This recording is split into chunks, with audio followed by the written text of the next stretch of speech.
Good afternoon, everyone. Welcome. We have a great hour in store for us. I am so thrilled to have you two powerhouse women with me today.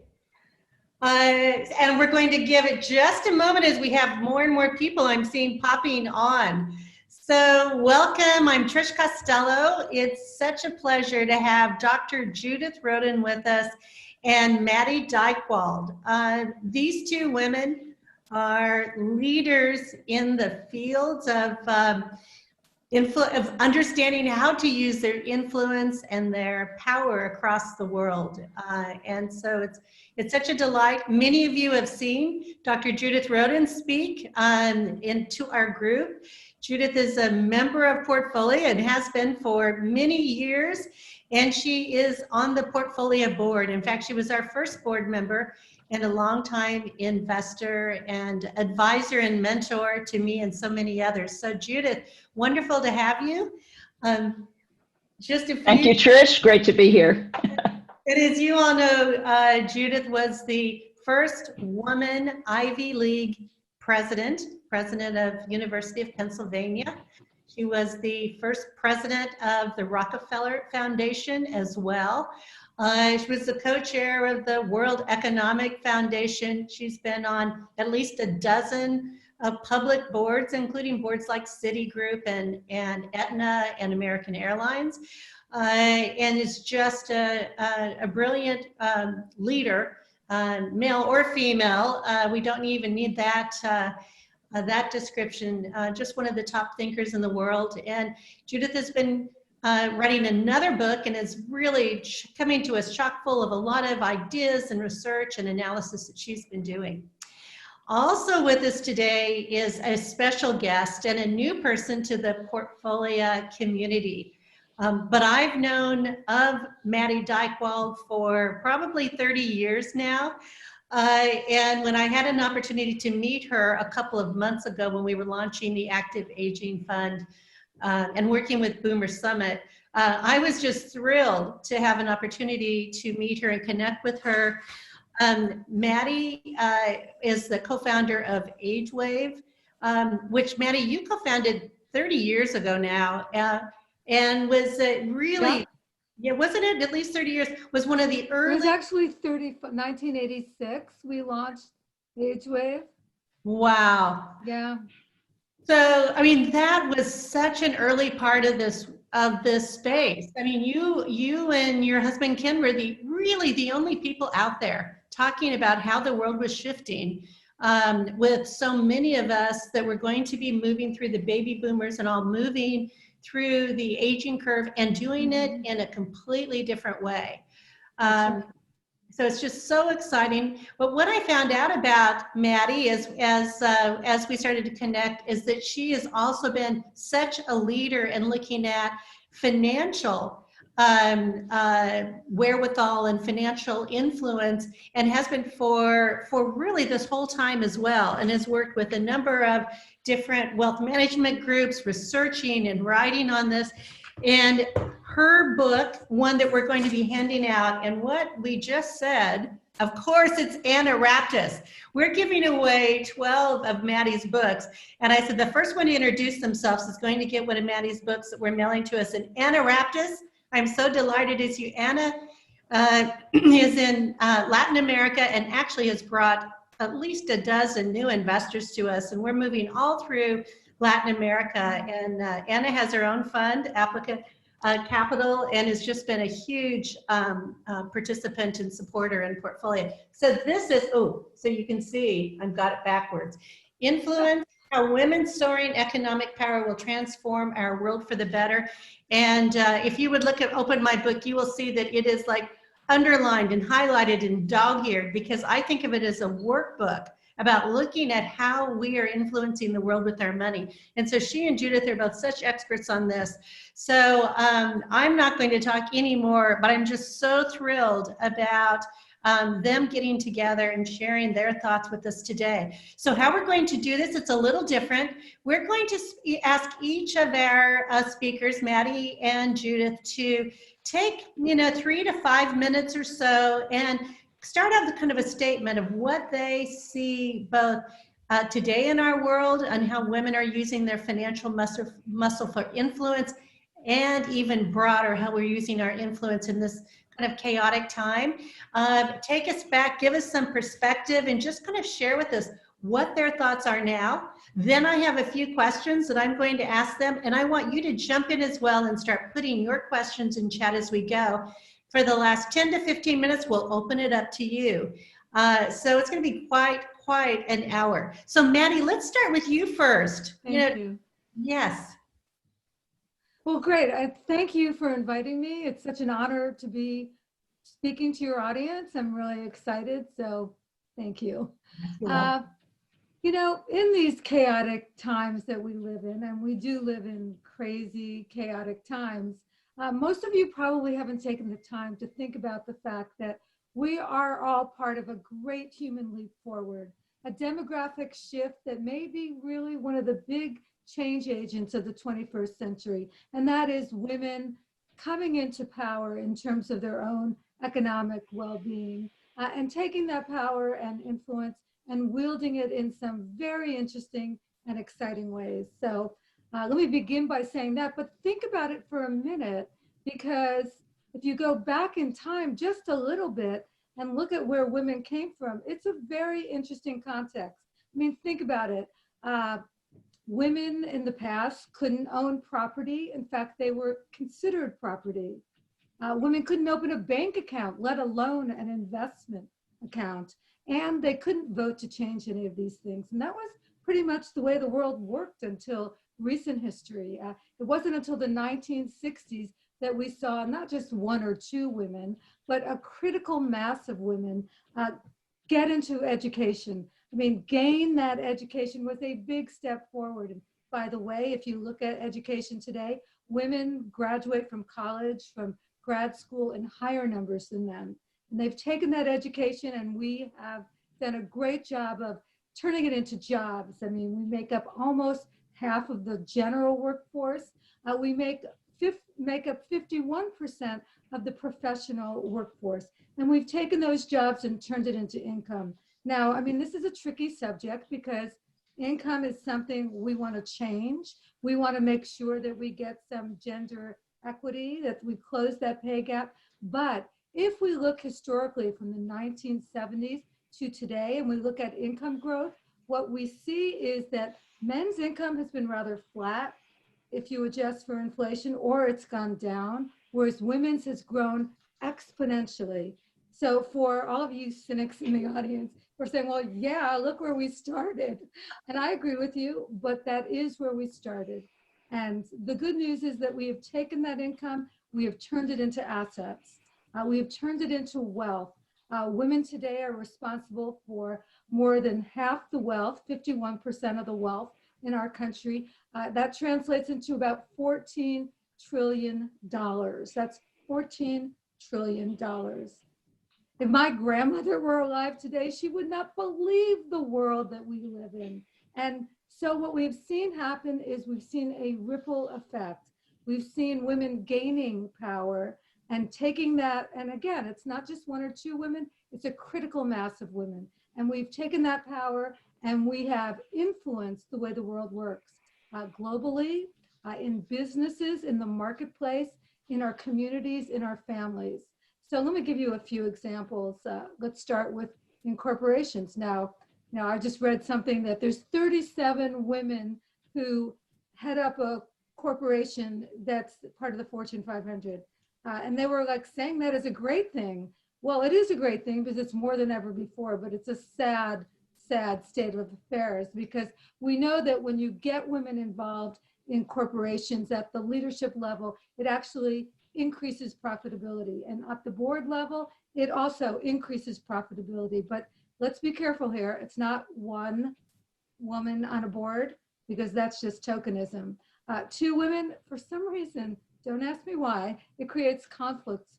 But 3 women or more, and it really changes the game for corporations and shows an increase in profitability. So what about countries? Now, if you look in the developing world, many countries like Morocco, Tunisia, they've come to understand that if they educate their young women and girls, it actually increases their GDP. So they're doing it. That's great news. And what about what we've seen recently with this global pandemic and how important leadership and the role that leadership plays is in trying to solve this problem or at least control the issue? What we see is in the 7 countries that have done the absolute best in trying to manage the coronavirus pandemic, they all have one thing in common, and that is that they are led by women. So we see women are actually using their influence in some very positive ways. So let me just touch on one more point that happens to be my personal passion, and that is this whole idea of longevity. You've all heard the story that we're living longer and better than ever before, and we are. But part of the story that a lot of people do not focus on is the fact that women outlive men by about 5 years, which gives us the opportunity to lead this longevity revolution. So as Trish mentioned earlier, our company does a lot of studies, a lot of research on aging, longevity, retirement, and women. And in one of our more recent studies, we asked women, what is your biggest financial regret? They said their biggest financial regret was not investing more money.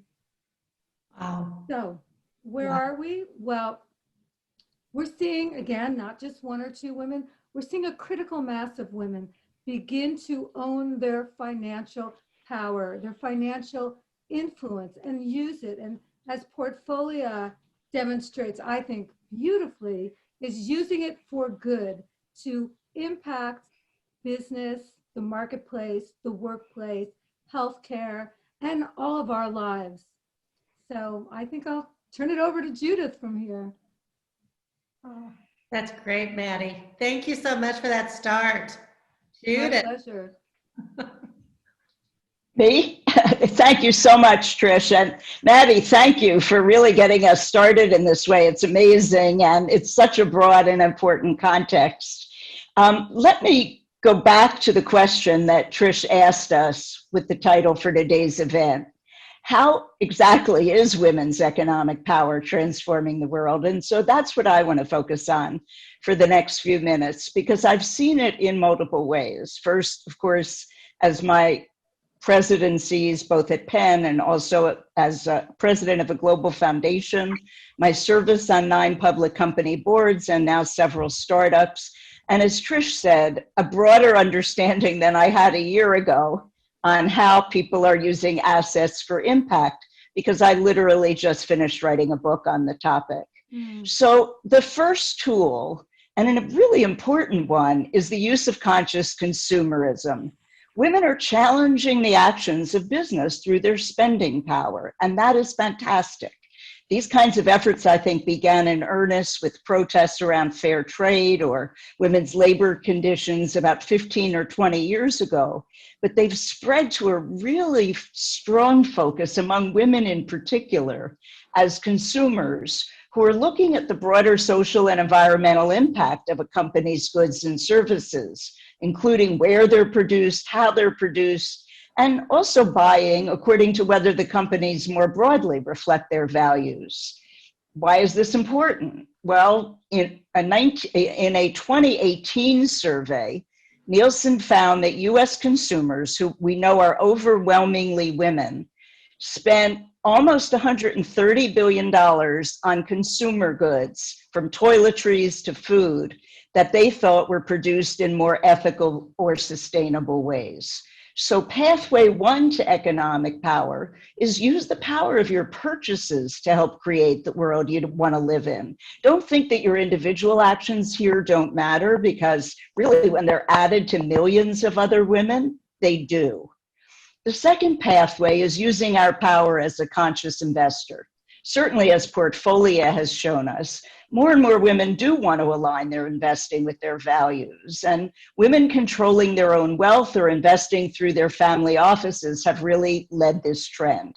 And right behind us are the millennials, who stand to inherit more than $30 trillion of wealth over the next 30 years, and over half of them are women. Surveys of that group, the millennial group by Deloitte, show that they overwhelmingly intend to advance their values and to have broad social and environmental impact.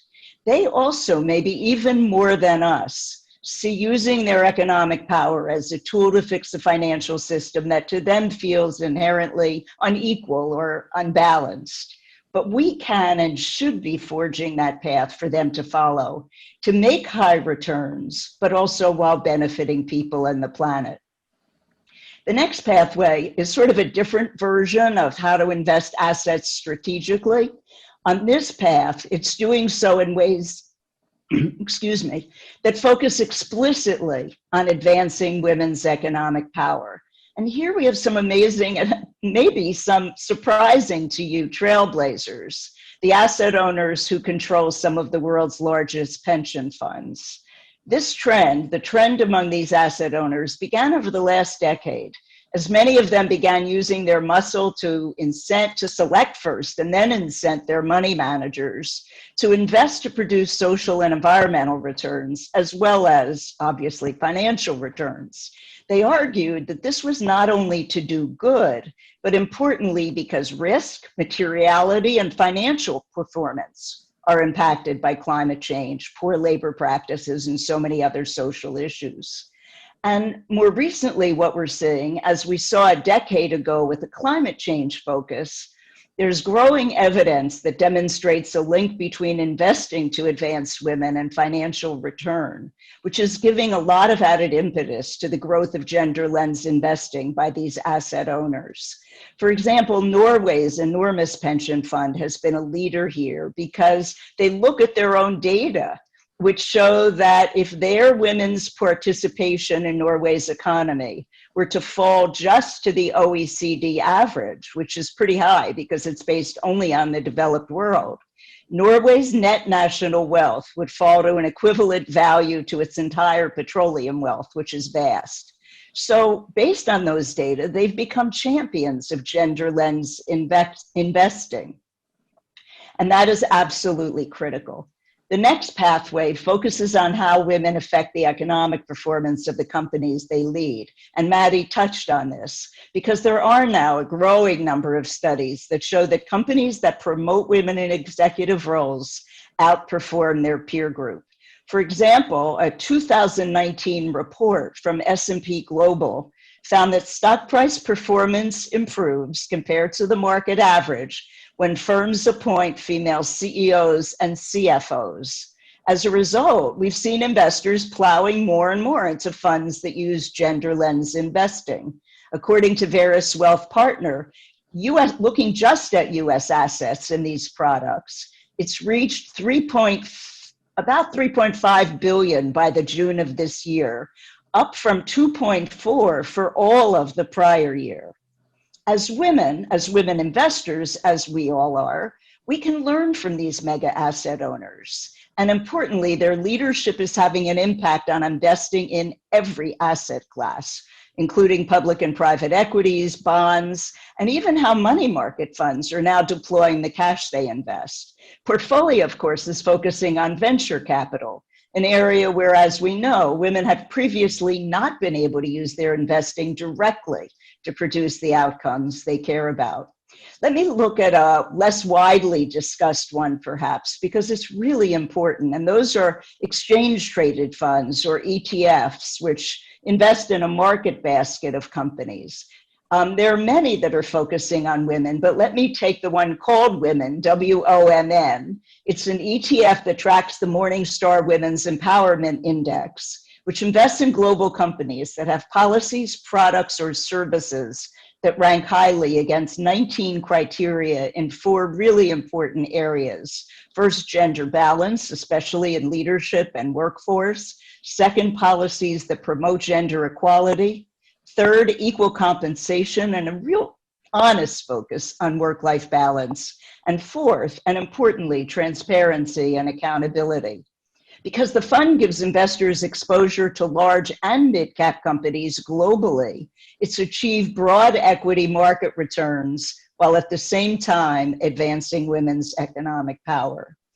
And finally, let's not forget that symbols of women's economic power also play an important role. Many of you, I think, will recall when members of the 2017 Fearless Girl campaign, which was led by State Street Global, interestingly, created an uproar by placing her new statue directly blocking the famous bronze charging bull in front of the New York Stock Exchange. It now has been moved slightly, but their campaign to get women on the boards of companies who had none, 0, resulted, since placing the statue, on nearly 700 more public companies doing so. I want to say that maybe women can't assert their economic power if they're not willing, literally or figuratively, to stand out in front, and we have to do that. And finally, as Maddy touched on, nowhere is women's economic power more important and more impactful than in the developing world, where when women have resources, they invest in their children and in their communities. I have many, many great examples from our work at Rockefeller, but perhaps that's grist for another session. So I'll leave it there and look forward to hearing from all of you. Thank you. All right, Judith. Wow, thank you. We're so much exciting work that both of you are doing, and so much exciting work that's happening with women all over the world that you've had a part in. I'm going to encourage you all to put questions in. There's a lot of good interaction already in chat. I have a few questions that I'm going to lead off with, but we love to have your interaction in here. And first of all, let's talk. So Heidi Solomon mentioned and to panelists, but you can do to all attendees and panelists to share as you chat. But Heidi just mentioned, isn't it wonderful that you know, that we have Ruth Bader Ginsburg that did so much for all of us and has really been in our hearts over the last few days, and absolutely that's the case. And so I want to toss the first question to you, Maddy, because I think about how impactful and how often it's when we age that we really understand our power and our worth, and we find our voice. Talk a little bit, because you're such an expert in the cycles of our lives, how women seem to take hold of their power and their influences as we get a little older. Yeah, and I think that's really true, Trish, that we do tend to gain power and influence as we get older, especially this generation of boomer women who are aging, and they are the first generation that in large numbers did get that education, did spend time in the workforce, and many of whom are staying in the workforce, which, by the way, that is one way that they exhibit their power. But I think Ruth Bader Ginsburg is such an amazing example because she graduated from Harvard. I think there were 5 women in her class, I believe. Maybe it was 9, I'm not sure, but it was the second class at Harvard University's law school. And They really were very dismissive of the women, and they thought that they would never go on to do anything. She graduated top of her class when she transferred to Columbia, and she couldn't get a job. She could not get a job. No one would hire a woman. And she had all kinds of connections through her husband, who was a lawyer and a very successful lawyer. Didn't matter. She couldn't get a job and was incredibly frustrated, and spent a lot of the years when she was raising her children working, I think it was at Rutgers University, but not as a lawyer. And she really never got a chance to really get her sea legs in law until her kids were older, until she was able to really focus. And then she and her husband switched jobs. He became the sort of house husband, did all the cooking, took care of the kids and such. And then she went out and really focused on her career. And I think we see a lot of women, a lot of millennial women choosing to take that kind of a path. Working, I know I did it also, and I'm not a millennial woman. When I was raising my kids, I kept my hands in the game, would work, went out, did keynotes, wrote books, but I did it in a way that I could still spend time with my kids. And I have a lot of gratitude that I was able to do that. Mm-hmm. Not every woman has that luxury. Yes. Well, Judith, let me stay with this for a minute here too. With this, you've done a lot of research now with this, with your most recent book with millennials. You've shared a little bit of that with us, and that it's so interesting to me that women have this kind of wide view, really wanting to put our money to work. We want to make money, but we want impact from that money as well. And you're seeing that with millennials more broadly. How do we bring our children along? How do we learn from our grown children, our millennial children, and even the gen behind them, as we're kind of creating this new view of what money can and should be doing for us? Well, I think that we need to show them that money is the last muscle that we're willing to develop and exercise. Maddy talked about Ruth Bader Ginsburg and her life, and Paul and I, my husband and I, had the privilege of being very friendly with Ruth and Marty, and they were an amazingly supportive couple of each other, not just in switching roles, but in really respecting each other's views and values and what one another thought were important. And for them, it was family, but also policy and politics.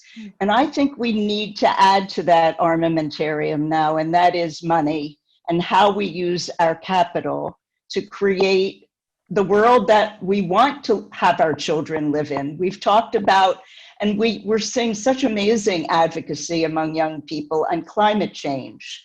But the money, the power to make real climate change interventions is in governments and companies around the world. And we can use our financial muscle to influence those governments and companies, not just to lobby, not just to march and protest, even though those things are very powerful tools, but to show them that we're voting with our money and we're using our money to create change. That will be a phenomenal model for our children and a way for them to have all the tools available to them, including how they use their assets. Yes. That's one thing we found with our venture funds is that, and we didn't create this, that our members created it for them. They started asking us, I'm investing in women's health, or I'm investing in active aging. Can I also bring my adult children so that they can watch these companies pitch and understand what's happening here? It's, many of them would say, I didn't really get started in this until I was, 40 or 50 years old. They have so much they can bring now. And so we have over 30 daughters, grandmothers, daughters, grandsons, where a number of them have said this has become kind of the dinner table conversation now. And it's like our own smart Shark Tank. We look at companies, we look at solutions, we look at our world in a different way. is just really, really powerful. I'm going to pull up, also kind of pivot on a question here that's, or not a question, but it was a comment that came in earlier from Adriana Shannon, and she mentions that she started her own real estate asset management company herself as a Latina, and really starting to use her energy, specifically wanting to look at advancing minorities and women. And the issues of people of color now are, it's such an issue and a concern for us, and another area in which to use our money and our energy and our impact. We have our Rising America Fund, but how do you see that, both of you, Judith and Maddy? How are we now, as we're looking at our influence, looking at perhaps creating a more equitable society? Maddy, go ahead. Yeah, okay. Well, when we're talking about, this is a big subject. I mean, we're not going to solve it overnight. But I think one of the great things that women have demonstrated is their solidarity to each other, that they really connect with across different genders, gender fluidity, when I say across genders, across different races, religions, and they work together. And I think that if we can find things that we really care about, issues that we really care about, and work together, and like, for instance, just as an example, I am part of an organization, two different ones, that are two nonprofits, both very focused on trying to cure Alzheimer's disease. And in one of the subsets of that, we had a meeting today. What came up was that there were a lot of racial inequalities when it came to treatment of Alzheimer's, to prevention of Alzheimer's, and to even trying to find a cure for Alzheimer's. And we're working to try to solve those problems. So I think that's what it requires, is first identifying the issues and then tackling them together, not pitting different races against each other, but working together to try to make the world, as corny as it may sound, a better place. Mm-hmm. Mm-hmm. Yes. Yes. So let me keep going on here. There's a number of questions that have come up. Love this. They are jumping in and ready. So one of them asks, Maddy, that you mentioned that, and this is one of those statistics that most people don't know, that over 50% of assets are now controlled by women. She said, if I heard that correct, that seems so counterintuitive to me. Can you go into this further? Yeah, I will definitely go into it. First of all, it's 51%. And if you dig into it, it's not as pretty a picture as you might expect, because it has to do with the fact that women outlive men. And the way our society is set up, and has been traditionally set up this way, it probably won't continue exactly this way moving into the future, is that women generally marry a man a few years older than them. And if that man has assets, generally it goes to their wife when they pass away. And so women are the beneficiary of all this guy money as well as their own money. And it's a great boon, but on the negative side of it, many of these women have no experience with dealing with money, and they need some real education around finances and around how to invest. And frankly, there's not a lot of places to go to get that information. And I think that that's actually a great role that Portfolio can play. Mm-hmm. Yeah, I would add, Trish, that it's even worse, I think, in some areas. As you and I know, because we talked to so many women at the start of Portfolio, there are many women whose money it is now, not inherited wealth from their husbands when they pass away, and told us bone-chilling stories about sitting with their asset managers in the living room, the asset manager, usually a male, her husband, and the woman whose money it was, and saying 95% of the time, the asset manager looked at my husband when he was speaking, didn't ask me any questions. And so that's what I mean by women building more muscle around their money. We need to use our money to exert power in ways that maybe women have not been as comfortable as men doing up to this point. Yeah, And I that's do such a think good point. that as we have it, and that number will grow differentially greater if you look at who is likely to inherit in the millennial group. The time is now for women to both build it, show it, and use it, and make money. So this isn't about philanthropy. I ran a great global philanthropy, and I love using philanthropic dollars as pilot money, as leverage, but real capital moves and controls markets in different ways. And here we're talking about the use of real capital that can have a double or triple bottom line, that really can make us money, but also have transformative impact on the issues we care about. Yeah, and let me just add something to that, because that is such an important point, Judith, and so glad you brought it up. The whole idea of investing with your values, when you talk to women, which we have done in our studies, they tell you that they're not that interested in the number, so to speak. They're interested in what is the money going to do for me, for the world, for my community, and how does it pertain to my set of values, what I care about. And that's what really drives them. And that's part of why there's such a disconnect between financial advisors, or the average financial advisor, who is, by the way, usually a guy, Right. then to women. Women just, they're like, they feel not only like they're not present in the room, like they're ignored, but they feel like they're disrespected and treated as a second-class citizen. And you know what? That was the past. Not anymore. We don't want that.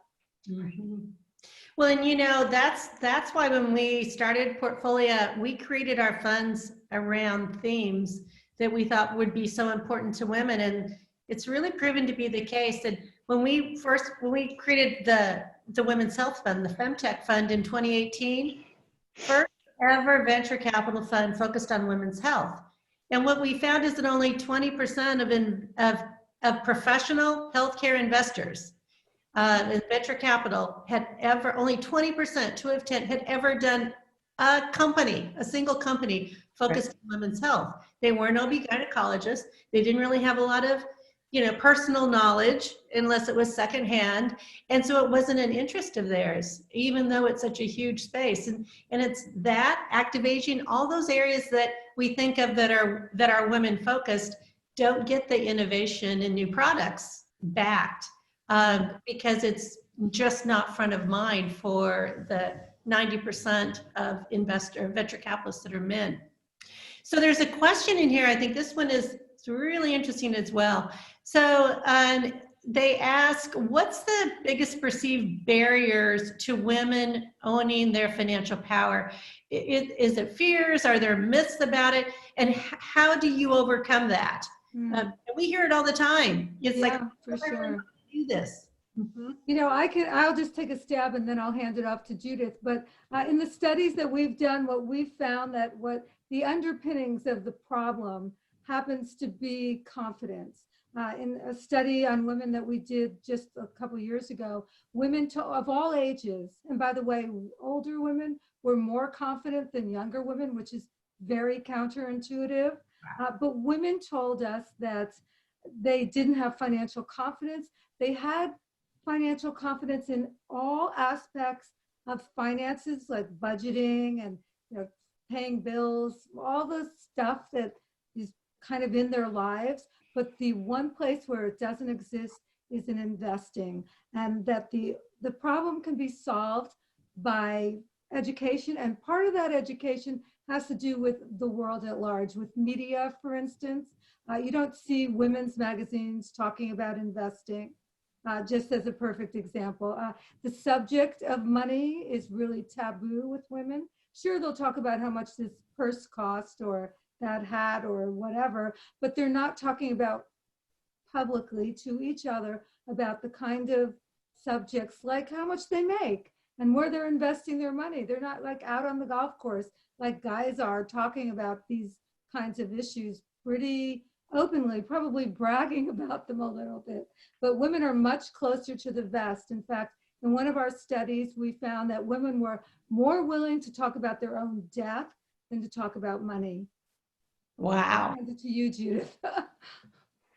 No, I think that's absolutely true. I think that women have been reluctant to talk about money generally, but I also think that there's a whole market that is motivated to make financial investing mysterious and inaccessible. One of the things, just to use portfolio as an example, that I think Trish and all of us who have been involved felt so strongly about is that every investor can be in the pitch calls, can sit through the diligence process, whether you're a very experienced, sophisticated investor or somebody who's really trying to learn and hasn't had the kind of confidence that Maddy is talking about, to learn in ways where they feel embarrassed or exposed. And so part of this is really opening the kimono, demystifying the process. The guys get it because guys taught it to each other. It's really not anything other than that. And so we're about to do the same thing in every asset class and break this last barrier down. That's how we do it. Yes, yes. I love this. Oh, right. So Elena Cole says, so everywhere I go, when Judith and I would be out, you know, around the country speaking before COVID hit, you know, there'd be groupies following Judith around. Groupie here. So wonderful. Elena Cole was at the University of Pennsylvania when you were there as president, and she has a question for you. What does K through 12 and higher ed need to be doing now to help educate women as well as men on the importance of financial management and long-term value of investing? Well, I do think that there is some effort now to think about what a K through 12 curriculum would look like in financial literacy. And that, interestingly, and I think quite appropriately, has been led by global banks initially through their foundations, and now increasingly through other asset managers as well. To the earlier point about systemic racism, we certainly need to do that in communities of color that have been completely often excluded from those kinds of educational processes. And I'm seeing those curricula develop, and I do think that they're really important. In colleges and universities, it's up to the women to take courses that enable them to learn some of these things. At Penn, as you know, we have a little institution called Wharton. And even if you're in one of the other 11 schools, you are free to take a Wharton course and to learn this. And there are many other ways now. I mean, the amazing power of the internet is that we can log on and virtually learn anything we want. We don't have to learn it through formal curricula anymore. And I think those online processes for learning, given COVID, will become more and more transformational and more accessible, at the same time being more and more practical. So far, much of the online curriculum has been the erudite topics. You know, do you want to learn philosophy? But I think a lot of us would like to take a good course in basic whatever when it comes to our financial literacy. And I think we will see more and more of that. A number of people are talking about that's why they like being in the pitch calls you mentioned earlier, Judith, because we always say we're bilingual. We use the lingo, the terminology, so that everybody picks it up, but we also translate it into everyday, because so much of the times the lingo is what shuts us down and causes us to think we don't know. And truly, we really know a lot about the basics of investing, and we're actually really good at it, aren't we? So Lorena Q says, this is a good question here. All right, Lorena. She says, as investors, how do we squash the perception that women are only investing to do the right thing versus also wanting to increase their wealth and make money as well as do the right thing to move society forward? Well, you know what? We've done studies on this, and The point is that I think there's an influence going on back and forth between men and women. Women are definitely, their number one thing that they care about is performance. So let's not forget that. They care about performance, but they talk about and act on also caring about their values, their concerns, their family, their community. These are the things that drive them forward. But that doesn't mean that performance isn't part of the game. That's why that I cited in each of the pathways that I talked about, the actual performance data that pathway allowed, because I do think that performance is really critical. And to all of us, and as women, we should definitely focus on performance as one of the variables in making our decision about where and how to invest. On the other hand, I think it is not out of the question for a woman to say, you know what, even if this fossil fuel company has the highest performance, I'm not going to invest in fossil fuels. There are many, many, many other ways to make money, to make returns that are as high or higher. And so again, it's not that you are using your money philanthropically, it's that you're using your values of what's important when you decide how you want to make all the money that we want to make, which is a tremendous amount, of course, but not in ways maybe anymore that hurt people or the planet. Mm-hmm. Yes.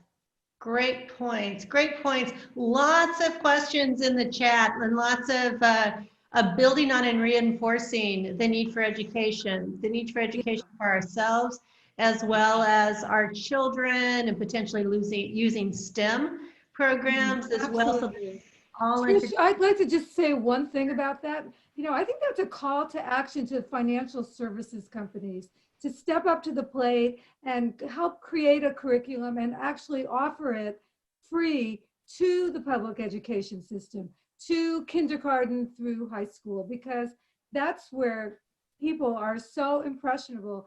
So they have the ability to learn and grow and also take on this whole idea that money is about, yes, it's about making profits, but it's also about doing the right thing and combining those two things. And if you can teach it to kids of all colors, both genders, all ages, that would be so good.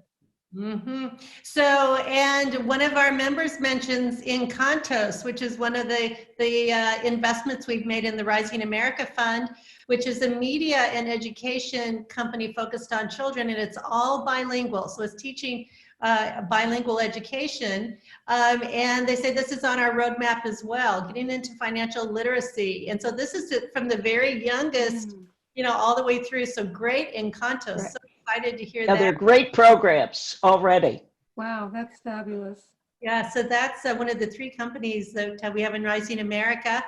And I have, so I'm going to pull out another question. So I have someone named Ken Dychtwald who's asked a question, Maddy Dychtwald, and I've been following Ken too for the last 30 years in the active aging space. And he says, what can men be doing to be more respectful and supportive of the rising power of women? Should we let his wife answer? Oh no, Judith. No, I don't think that would be fair at all. I'll take this one. Thank you very much. Well, you're doing it, Ken and Maddy. You're supportive, you're partners, you're working together. I talked about Ruth and Marty earlier. So the first and most important thing really is to have the kind of understanding and respect for your partner, and know and be willing really to know and understand what it feels like to be in her shoes. I have heard so many men say, really good, nice men who are friends of mine and have great wives, say, oh, this is all overblown. You know, everybody's saying that this is so important and women aren't allowed to do this or women aren't included in that, and I don't see it. And I have often said, and maybe not been invited back to that same dinner party the next time, yes, that's just the problem. You don't see it. And exactly so it really is there. And I think in non-threatening, obviously non-confrontational ways in general, We can help men to do better. We need men to do better. This isn't just about women for Absolutely. women. We're squandering one another's capacities if we don't support one another in growing the pie financially and in having broader impact socially and environmentally. There is so much work to do, and we can raise capital, use capital, make money, and create a sustainable and more fair and equitable world. Mhm. Yeah. Can I just add a little bit? First of all, thank you. That was wonderful. And I agree with everything that you just said. I would add two little pieces to it. One is that I was speaking at a financial conference about a year or so ago, and a very influential man in the financial services industry, really top of the food chain, after I gave my presentation, he came up to me and he said, "I don't believe there is a gender pay gap." And I mean, I showed him the information. I showed him how over a lifetime, if you take that pay gap and you look at a man and a woman in the same job over a period of the same career span, the difference in pay is about $450,000. And that's like a significant number. So, let's own that. And, men need to widen their prism. But I would also say that men and women need to stand side by side and really work together to, as you said, Judith, make the world work better, make it happen more. And one of the interesting ways that generally happens is that men with daughters are very, very interested in having their daughter be financially savvy and financially independent, not ever relying on a man for their well-being. And that's an interesting little dynamic, I think. They don't really, in focus groups, they said they weren't that interested about their wives, but very interested in their daughters. We have a number of male venture capitalists who have actually put the money in a fund on behalf of their daughters for that very reason, Maddy. And one of them, I don't see him on here, Mike DeVries in Michigan, said, for the first 25 years, I was the venture capitalist in the family. Now I know nothing. Heidi is the expert in venture capital. And she sent us she sourced a deal for us in which we invested. So he's right. She's becoming the venture capitalist. So we've seen that a lot, and it's that dynamic is really powerful. So we have 4 minutes left. I am going to take 2 minutes because there's been a couple of requests here to tell you about the two open funds we have, and then come back and ask Maddy and Judith to give us their kind of parting pearls, their words of wisdom. And I know there are at least 12 questions here that we didn't get to. We could talk to Maddy and Judith individually, either one of them, for 3 hours, and still I would be wrapped still, because and I have had the opportunity to do that because they're such amazing women. So I'm sorry on the questions we haven't answered. I will say there was a number of questions up about how can I find a venture capital career. That's going to be the topic on an event coming up in the next 30 days. And so that's why I kind of skipped over that one a bit, because we're going to go much deeper. So let me tell you, we do have the Active Aging and Longevity Fund is open to new investors in Portfolio. It is a minimum of $10,000. The average investment is $25,000, and they go up to hundreds of thousands of dollars. And I'll tell you just really quickly, we are in that fund. We are in Maven Clinic, which is one of the most exciting companies out there, run by women now. It's a telehealth company run by Kate Ryder. It's now worth about $250 million. The only way to invest in that company right now is through Active Aging, and you would have a piece of that company. She will be speaking next Wednesday, Kate Ryder, A Founder's Journey. So that's going to be pretty exciting. And this week we are launching, Judith, we're launching Femtech 2. So all right. this is women's health.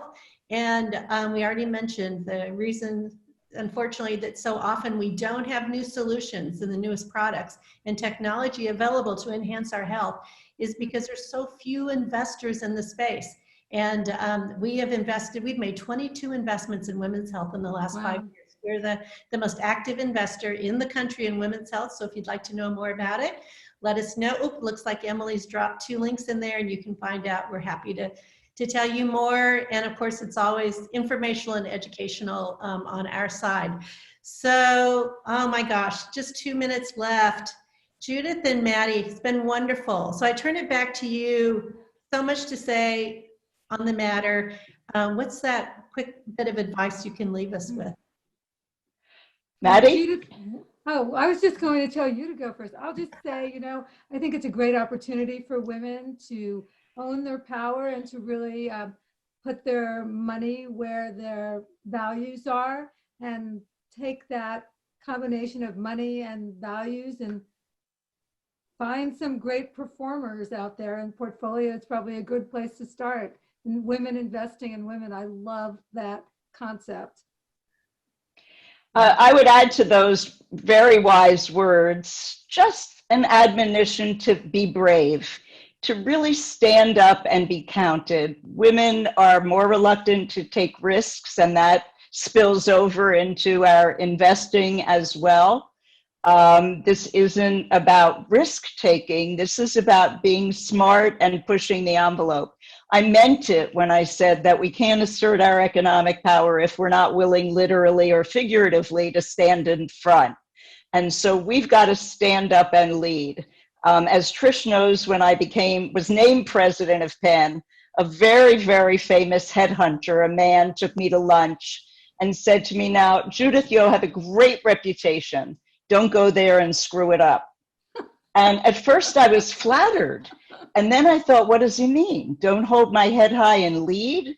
Don't try to be transformational? Don't try to make a difference? So don't heed that advice. It's the best advice I never took. Yes. We're going to lead. We're going forward. And thank you too so much. What great role models and great leaders and women who just exude not only influencing, but empowering the world. So thank you. I know you all. Thank you. Thank you. And thank you. These 2 wonderful women. And there's always more where this comes from. If we haven't had Judith in front of people for 3 months, the members are knocking on the door wanting to know where Judith is. So great to have Judith and Maddy. You know, once you get involved, we won't let you go. And so Maddy, especially with our focus in the active aging space, we want her with us with all of her knowledge and expertise and wisdom in this. And thank you all for being here. And we'll continue to change the world by putting our money to work behind companies that we want to influence and impact the world and provide great returns. All right, you 2 are marvelous. Thank you. Thanks, that was great. That was great, Trish. Thanks so much. All right, we'll see. And I know, you know, We'll see ya. We'll see you. You know, the joke is always people say they're used to after parties. Remember, Judith? There was always party. You know, we did so many live, and so people all say, "I'm not ready to leave yet. I want the after party." One of these friends will have after.